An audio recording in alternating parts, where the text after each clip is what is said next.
નમસ્તે વિદ્યાર્થી મિત્રો, હું અંજલિ સ્કૂલમાંથી બોલું છું। હવે આપણે આજે જોઈશું પાઠ 8 ધોરણ 8। હવે આપણે 7 પાઠ સુધી ભણી ગયા છીએ સ્કૂલમાં। હવે આપણે જોઈશું પાઠ 8 હસना मना है। जो अबे आपने पार्ट 8 में शू हंसना मना है। इसमें जैसे अपने कहते हैं ना कहानी, जोक्स, चुटकुले इत्यादि चीज़ें इसमें दी गई हैं। अब हम देखेंगे पहला, चलो। चूहा हाथी के पास गया और बोला। चूहा हाथी के पास गया और बोला, हाथी दादा क्या आप मुझे आपकी लुंगी 2 दिन के लिए देंगे। चूहे ने हाथी से कहा कि हाथी दादा क्या आप 2 दिन के लिए मुझे अपनी लुंगी देंगे। हाथी, तुम उसका क्या करोगे। हाथी ने चूहे से कहा कि तुम उसका क्या करोगे। चूहा, मेरे बेटे की शादी में तंबू लगाना है। उसने कहा कि मेरे बेटे की शादी में आपकी लुंगी की क्या लगाना है, तंबू लगाना है। अब देखें दूसरा, पता नहीं लोग महीने बिना नहाए कैसे रहते हैं। मुझे तो 28वें दिन ही खुजली होने लगती है। मतलब महीना तो पूरा ही हो गया है, अब 28वें दिनों से खुजली होने लगती है। अब हम देखेंगे तीसरा, ग्राहक अपने पास टूथब्रश है। दुकानदार, ब्रश नहीं है पेस्ट है। ग्राहक, अच्छा आपके पास पाउडर होगा। दुकानदार, पाउडर नहीं है क्रीम है। ग्राहक, क्रीम नहीं चाहिए टॉर्च मिलेगी। मतलब वो दुकानदार ग्राहक ऐसी चीज़ मांग रहा है, तो ग्राहक दुकानदार भी उसमें कंफ्यूज हो जा रहा है कि ये क्या चीज़ मांगना चाहता है, ये क्या कहना चाहता है। फिर कहता है दुकानदार, वो तो कल ही ख़त्म हो गई मोमबत्ती है। ग्राहक, खैर ताला तो होना ही चाहिए। दुकानदार, हाँ है, दूँ। ग्राहक, जी नहीं, उससे अपनी दुकान पर लगाकर आप घर पर आराम कीजिए। ग्राहक दुकानदार से ऐसा कहता है कि जब आपके पास कोई चीज़ ही नहीं है तो आपके पास ताला तो होगा ही। तो ऐसा करिए, आप अपना ताला लेकर उसे दुकान में लगाकर घर पर आराम करिए। अब देखिए चौथा,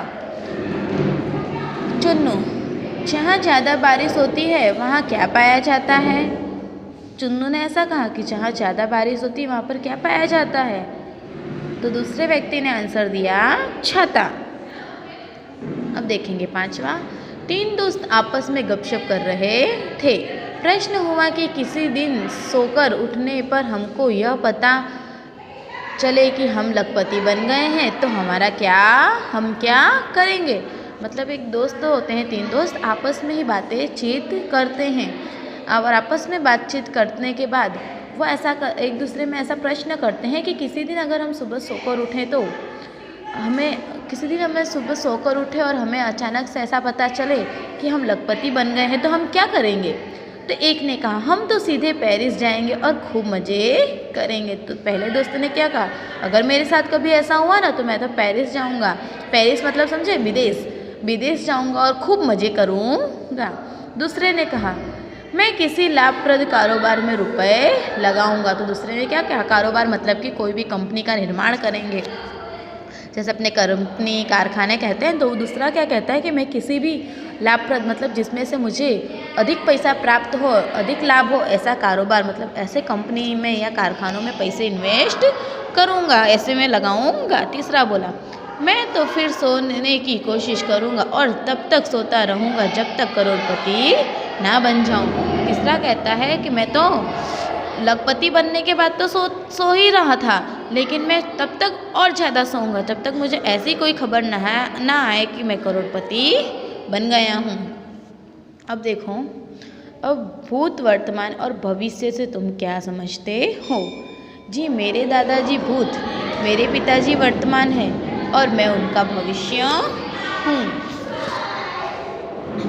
अब देखिए प्रश्न नंबर 7, रेल किराया इतना अधिक बढ़ जाने पर भी यात्रियों की संख्या में वृद्धि हो रही है, इसका कारण बताइए। उत्तर, इसका कारण यह है कि हर एक आदमी यही सोचता है कि अगले साल किराया और बढ़ जाएगा, इसीलिए अभी यात्रा कर ली जाए। मतलब हर आदमी यही सोचता है कि दिन भी दिन आगे जाते जाते और ही किराया बढ़ जाएगा, इसीलिए अभी जो कम किराया है, जितना किराया है उसी में हमें यात्रा कर लेना चाहिए। और प्रश्न नंबर 8, शिक्षक ने सभी छात्रों को घास खाती हुई गाय का चित्र बनाने को कहा। सभी छात्र चित्र बना रहे थे। कल्पेश ने अपना पन्ना कोरा छोड़ दिया। मतलब शिक्षक ने क्या कहा सभी छात्रों को कि गाय खाते हुए चित्र बनाना है, कि घास खाते हुए गाय का चित्र बनाना है। तो उन्होंने क्या किया, सभी चित्र बना रहे थे, तो लेकिन कल्पेश ने क्या किया, अपना पन्ना यूं ही कोरा, मतलब वैसे के वैसे ही छोड़ दिया। शिक्षक, कल्पेश इस चित्र में घास कहाँ है। कल्पेश, घास तो गाय खा गई। शिक्षक ने कल्पेश से ऐसा प्रश्न किया कि इस चित्र में तुमने घास कहाँ बनाई है। तो कल्पेश ने कहा, घास तो शिक्षक खा गई, गाय घास खा गई। शिक्षक, अच्छा तो गाय कहाँ है। कल्पेश, वह तो घास खाकर चली गई। अब 9वां देखो, चुन्नू, मम्मी से ज़्यादा मुझे पापा का चाटा पसंद है। चुन्नू क्या कहता है कि मम्मी से ज़्यादा तो मुझे पापा का चाटा पसंद है। तो वो दूसरा कहता है कि क्यों, क्योंकि पापा प्रति चाटे 5 रुपये देते हैं, कि पापा जब भी चाटे मारते हैं तो 5 रुपये देते हैं, इसलिए मम्मी के चाटे से अच्छा तो मुझे पापा का चाटा लगता है। अब देखिए अभ्यास में क्या करना है। हर एक छात्र को कक्षा में मनपसंद चुटकुले सुनाने का मौका दीजिए। कोई ऐसे प्रसंग सुनाइए जब आप खूब हंसे हों। 5 चुटकुले बनाकर सुनाइए। मतलब कि जिस तरह इसमें चुटकुले बनाए गए, 9 चुटकुले बनाए दिए गए हुए हैं, उसी तरह हमें अलग अलग प्रकार के 5 चुटकुले बनाने हैं और हमें देने हैं। उसके बाद स्वाध्याय में देखिए, मातृभाषा में अनुवाद कीजिए। एक साहब टैक्सी में बैठकर और ड्राइवर से बोला, जरा तेज चलो वरना मेरा चित्रहार निकल जाएगा। ड्राइवर बोला, अगर मैं ज़्यादा तेज चला तो कहीं ऐसा ना हो कि आपके और मेरे चित्रों का पर हार चढ़ जाए। मतलब कि वो ऐसा कह रहा है ड्राइवर कि ऐसा ना हो ज़्यादा तेज चलने पे आपके और मेरे दोनों के चित्रों पर हार चढ़ जाए। अब दूसरा देखो, शिक्षक मोहन से, मोहन ताजमहल कहाँ पर है। मोहन ने कुछ उत्तर नहीं दिया और शिक्षक ने उसे बेंच पर खड़ा कर दिया। मोहन बेंच पर खड़े होकर, साहब यहाँ पर से भी नहीं दिखाई देता है। तो वो क्या कहता है, शिक्षक ने उसने ऐसा पूछा कि ताजमहल कहाँ पर है, तो मोहन ने कोई जवाब नहीं दिया। तब शिक्षक ने उसे बेंचेस पे खड़ा कर दिया और बेंचेस पे खड़ा होने के बाद मोहन ने ऐसा कहा कि सर यहाँ से भी ताजमहल दिखाई दे रहा नहीं है। इसे हमें गुजराती में अनुवाद करना है। ये जो चुटकुले दिए हुआ है मातृभाषा में अनुवाद, मतलब हमें इसे गुजराती में अनुवाद करना है। अब प्रश्न नंबर 2 देखिए, राष्ट्रीय भाषा में अनुवाद कीजिए। राष्ट्रीय भाषा में अनुवाद करने का मतलब है कि हमें इससे हिंदी भाषा में अनुवाद करना है। अब पहला देखो, रमेश આવી જિંદગી કરતા તો મોત સારું। તો અચાનક યમદૂત આવી ગયા અને બોલ્યા, તારા જીવા લેવા માટે મને આદેશ મળ્યો છે। રમેશ, લો બોલો, હવે તો માણસ મજાક પણ નહીં કરી શકે શું। એટલે કે રમેશ बोलता है कि अब ऐसी ज़िंदगी से अच्छा तो मौत ही अच्छी है।